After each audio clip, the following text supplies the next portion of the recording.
안녕하십니까. 매일 안교 교과 방송 개인 말씀 묵상 시간에 함께 하신 우리 성도님들을 진심으로 환영합니다.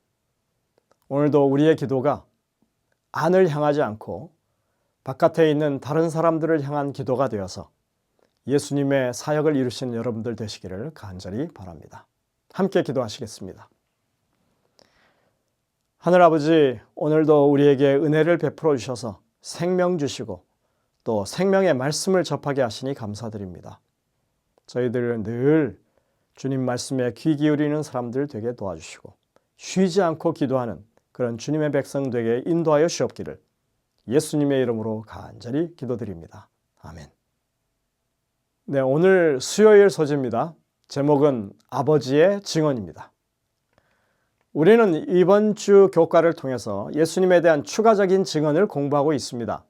근데 오늘 이 주제는 하늘 아버지께서도 아들에 대해서 직접적인 증언을 했다고 하는 그런 내용입니다.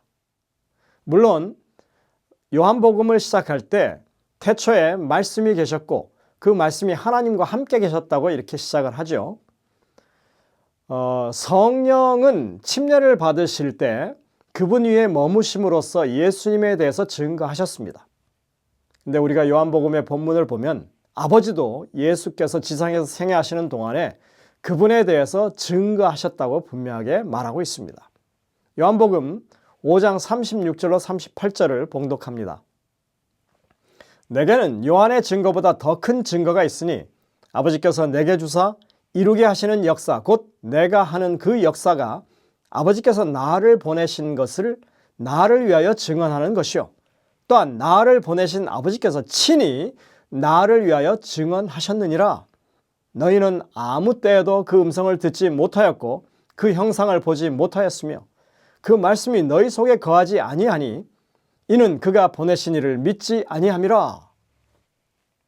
예수님이 지금 아버지에 대해서 뭐라고 지금 말씀하고 있습니까? 예수님은 자신이 행하는 일과 기적을 하늘 아버지와 연결시키고 있습니다. 주님은 아버지께서 자신을 보내셨다고 하는 것을 강조하고 있습니다. 이어서 아버지께서 자신에 대해서 직접 증언하셨다고 하는 것을 매우 분명하게 말씀하고 있습니다. 아버지 하나님이 직접 예수님에 대해서 증언하신 일이 있습니까? 분명히 있었습니다. 예수님이 침례를 받으실 때 그리고 변화산에 올라가셨을 때 하나님의 음성이 하늘로부터 들려왔었습니다. 하늘로부터 소리가 있어 말씀하실 때 이는 내 사랑하는 아들이요 내 기뻐하는 자라 하시니라. 여러분들 이 말씀이 마태, 마가, 누가복음에 분명히 기록되어 있습니다. 자, 변화산에서는요. 말할 때 호련히 빛난 구름이 그들을 덮으며 구름 속에서 소리가 나서 이르시되 이는 내 사랑하는 아들이요 내 기뻐하는 자니 너희는 그의 말을 들으라 하시는지라. 똑같은 내용의 말씀이 또 여기서도 들리죠. 그때 변화산에서 직접 그 소리를 들었던 베드로는 후에 그것을 이렇게 기록하고 있습니다. 지극히 큰 영광 중에서 이러한 소리가 그에게 나기를 이는 내 사랑하는 아들이요 내 기뻐하는 자라 하실 때에 그가 하나님 아버지께 존귀와 영광을 받으셨느니라. 이 소리는 우리가 그와 함께 거룩한 산에 있을 때 하늘로부터 난 것을 들은 것이라. 이렇게 하늘로부터 들린 그 소리를 들은 증인들이 있는 것입니다. 하나님 아버지께서는 예수님에 대해서 직접 증언하셨습니다. 예수님이 침례 받으실 때 하늘 아버지와 성령은 이 중요한 사건, 다시 말해서 예수님의 사역의 시작을 선포하기 위해서 아들과 함께 하셨습니다. 우리가 마가복음을 공부할 때도 살펴봤지만 예수님의 침례 사건과 십자가 사건은 메시아 예언에 있어서 아주 중요한 사건들이라고 하는 사실을 우리가 공부했습니다. 아버지께서는 예수님이 당신이 기뻐하시는 뜻을 이루실 사랑하는 아들이라고 친히 선포하십니다. 그런데 마태, 마가, 누가복음에는 없는데 요한복음에는 하늘에서 들린 또 한 번의 음성이 기록되어 있습니다. 이것은 예수님이 십자가에 달려 돌아가시기 직전 그 순환주간에 예루살렘 안에서 있었던 그런 일입니다. 예수님의 사역의 마지막 날이 가까워지면서 상황은 절정으로 치닫고 있었습니다. 나사로의 부활로 사람들의 예수님을 향한 인기가 더욱 커졌습니다. 군중들은 예루살렘 성 안에 예수님이 있다, 부활한 나사로가 함께 있다 하는 그런 소리를 듣자 두 분을 보기 위해서 몰려들었습니다. 이러한 현상을 주시하던 이 대제사장 무리와 지도층은 예수님을 제거할 논의를 했다, 모의를 했다고 성경은 기록하고 있습니다. 이유는 한 가지밖에 없습니다. 나사로 때문에 많은 유대인이 가서 예수를 믿음 잃어라 이렇게 기록하고 있습니다. 그들은 아예 이참에 그 부활했던 나사로까지 제거하려고 그렇게 마음먹었다고 했습니다. 그런데다가 그 이튿날에 주님은 예루살렘 성에 나귀를 타고 입성하십니다. 이때 군중들은 더 열광하기 시작했습니다. 상황이 이렇게 되자 종교 지도자들은 일반적인 방법으로는 더 이상 예수를 막을 수 없다고 하는 것을 실감하기 시작합니다. 요한복음 12장 19절에 보면 그들의 속마음이 이렇게 드러나 있습니다. 바리새인들이 서로 말하되 볼지어다 너희 하는 일이 쓸데없다. 보라 온 세상이 그를 따르는도다 하니라. 예수의 인기를 막아보려고 했지만 다 소용이 없게 됐다는 얘기입니다. 그래서 그들은 마지막 선택을 할 수밖에 없는 상황에 놓이게 되는 것입니다. 요한복음 12장에 보시면 심지어 6월절에 예루살렘을 찾아왔던 헬라인들조차도 예수님을 만나 뵙고 그렇게 대화를 나누고 싶어하는 상황을 말하고 있습니다. 예수님은 그들을 만나서 자신의 죽음을 가리키는 그 유명한 말씀을 하시죠. 한 알의 밀이 땅에 떨어져 죽지 않으면 땅에 그대로 있고 죽으면 많은 열매를 맺느니라.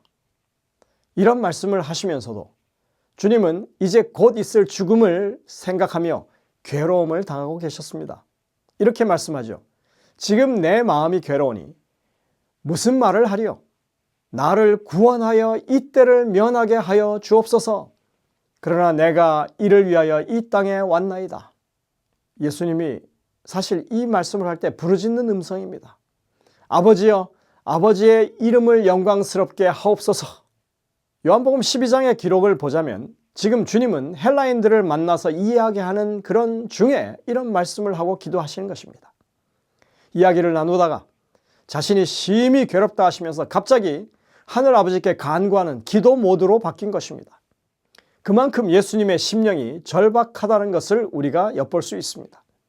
주님의 이런 부르짖음에 하늘에서 친히 응답하시는 음성이 들렸다. 요한은 그것을 기록합니다.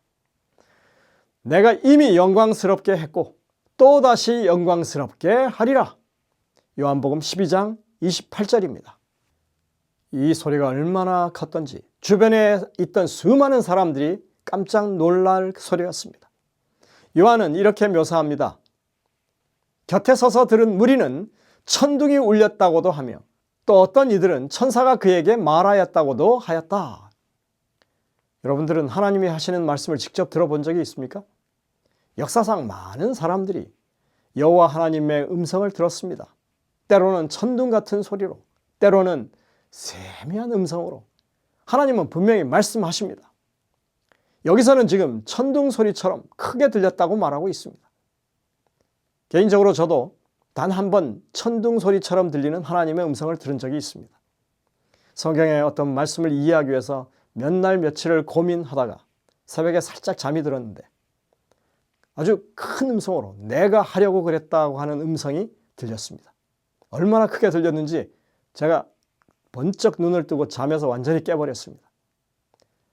근데 그 말씀을 가만히 듣고 내가 생각하던 그 문제를 살펴봤더니 그 궁금해하던 문제가 해답이 주어진 겁니다. 저는 지금도 그 음성이 분명히 생생합니다. 사람의 소리가 아니라 어떤 외치는 소리인데 마치 천둥처럼 힘있는 그런 소리였습니다. 짧은 한마디였지만 꼭 필요한 문제의 답을 들었습니다. 하나님이 친히 하신 그 말씀은 주님을 바라는 사람들에게 증거가 되는 것입니다. 침례 때에도 변화산에서도 하나님께서 친히 말씀해 주심으로 아들을 영화롭게 하셨습니다. 그리고 또 십자가 사건을 통해서 영화롭게 하실 것이라고 지금 선포하고 있는 것입니다. 예수님이 받으실 영광의 절정은 십자가 사건입니다. 따라서 예수님을 향한 아버지의 증언은 세상의 죄를 위한 하나님의 어린 양의 위대한 희생을 가리키고 있습니다. 그것이 그분의 지상생애의 절정입니다. 우리를 대신하신 그분의 죽음은 우리의 모든 죄에 대한 완전한 값을 지불하는 그런 사건입니다. 다니엘 9장에 나오는 70일의 예언에서 밝혀주듯이 허물이 그치며 죄가 끝나며 죄악이 용서되며 영원한 의가 드러나며 환상과 예언이 응하며 또 지극히 거룩한 이가 기름 부음을 받는 그런 사건이었던 것입니다. 구속의 약속이 이루어지는 순간입니다. 그분으로 말미암아 그분 안에서 믿음을 통해 우리는 죄의 형벌에서 완전히 해방되는 그런 결정적인 사건입니다. 아들의 희생을 통해서 우리를 구원하시는 일을 하늘 아버지께서 친히 비준, 다시 말해서 인치시는 결정적인 순간이었던 것입니다. 그러니 이것만큼은 하늘 아버지께서 직접 내가 아들을 영화롭게 한다라고 하는 그런 선언을 해야만 했던 것입니다. 이 순간 온 우주가 얼마나 경의에 찬 눈으로 이 조그만 지구 땅에서 일어나고 있는 이 놀라운 선언을 숨죽여 바라보았겠습니까? 오늘 영감의 교훈에서는 이런 말을 합니다. 하나님이 인치신 사명의 표징, 이제 다시 하나님께서는 당신의 아들의 사명에 대하여 당신의 인을 치셨다. 하나님께서는 이스라엘이 거절한 그분을 인정하셨다. 예수께서는 이 소리가 난 것은 나를 위한 것이 아니요 너희를 위한 것이라고 말씀하셨다. 이것은 그분께서 메시아가 되신다는 더할 나위 없는 증거였고 예수님의 말씀은 진리요 그분은 하나님의 아들이시라는 사실에 대해 아버지께서 주신 표징이었다. 시대의 소망 625쪽입니다. 이 땅 사람들은 그 순간을 아무 의미 없이 아무 생각 없이 그냥 지나쳤지만 온 우주는 죄악의 역사를 청산하는 이 역사적인 순간을 영원히 기억할 것입니다.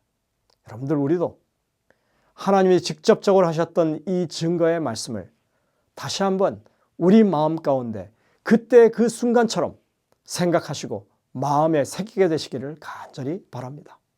기도하시겠습니다. 하늘에 계신 아버지 하나님, 우리가 놓친 영적인 순간들이 얼마나 많은지 스스로 겸손히 주님 앞에 우리를 돌아볼 수 있게 하시고 주님의 하신 그 말씀들에 우리의 믿음을 다시 한번 굳건히 세우는 붙들어 매는 저희들이 될 수 있도록 인도하여 주옵기를 예수님의 이름으로 간절히 기도드립니다. 아멘.